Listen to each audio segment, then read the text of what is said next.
Hey everyone, welcome to the channel. My name is Darkman and I'm pure furry trash.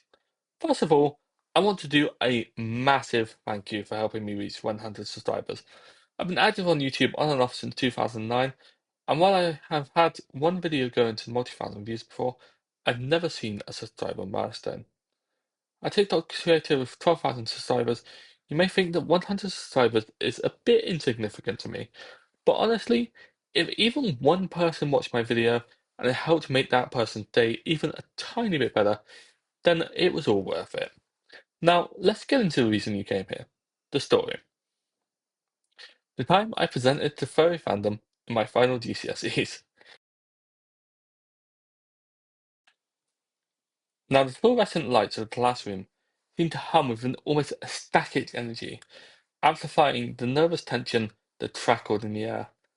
The GCSEs were on us, the ominous gatekeepers to the future. They loomed over us with their shadow casting a pall over every lesson, every conversation. And here it was, the English speaking and listening assessment.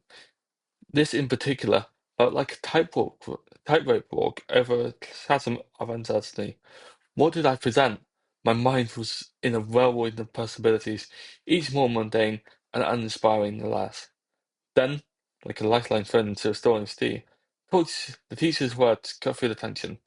You can present anything. A spark ignited within me, and I thought, I'm going to defy. So there I was, in the face of fear. I was, at the time, the school's resident furry.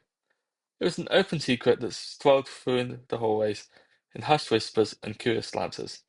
This was my chance. My chance to challenge the Snickers and the sideline lords, to replace the stigma of understanding and illuminate the positivity of the fandom that had become my refuge. As the days went on, they turned into a blur of research, a deep dive into the heart of the fairy world. I unearthed the origins of the fandom, traced its evolution from a niche community to a global phenomenon. I explored the vibrant tapestry of furry convention, the grand gatherings, where creativity reigned supreme. I delve into the charity endeavors of the fandom, the countless acts of kindness and generosity that often went unnoticed by the outside world. But, as all stories go, my journey wasn't without obstacles. One of my teachers, well-meaning but wary, raised an eyebrow at the topic, with a subtle warning about the risk. Keep it safe for work, they cautioned, their words laced with concern. But their caution only fueled my resolve. It was precisely because of this stigma, because of the misconceptions, that I wanted to speak my truth. The day of the presentation arrived shortly. A monstrous wave crashing against the shore of my composure. Doubts were haunting me. They gnawed at me like ravenous wolves. Would my voice falter? Would my words betray my passion? Would I stumble and fall, leaving my message mangled and misunderstood? With a heart pounding like a drum, I stepped into that room. Silence pressed down on me, like a physical weight, as I announced my topic, each syllable hanging in the air. The furry fandom. Time seemed to distort, stretching and contracting in a surreal dance. I spoke of the creativity that pulsed within the fandom, the artists, the writers, the musicians who poured their hearts and souls out into their creation. I spoke of the sense of belonging that the fandom offered, a haven for those who felt like outsiders, a place where they can be themselves without fear of judgment.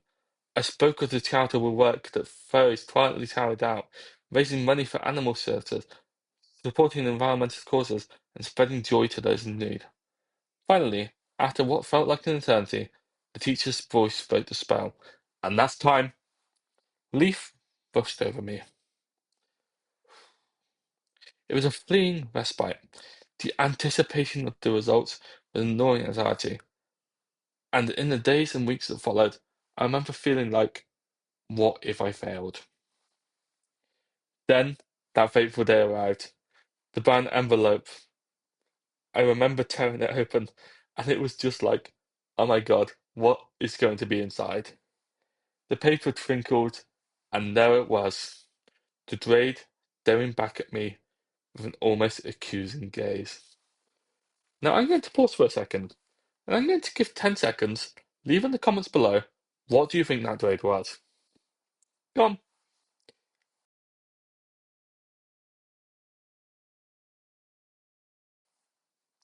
So, I opened the paper, and staring back at me was a bee. And I remember feeling the wave of triumph surging through me, erasing that doubt and fear all at an instant. I had done it. I had presented the furry fandom in that positive light that I had set out to achieve, and I had succeeded. I challenged the stigma and emerged victorious. But what I had learnt through all of that is that I could present a topic that was so personal to me, present it in a valuable light, and speak for those that can't be spoken. Well, sorry, and speak for those that may not be able to speak up for themselves. And this is something that I still believe in today, that standing up for others that cannot speak about mental health, about anything, about rights even, they need a voice. And I aim to be that voice. So, you know what? Thanks for joining me on the story. If you like the story, feel free to smash the like button. And if you want to keep up with more of my work, subscribe down below. Thanks for watching.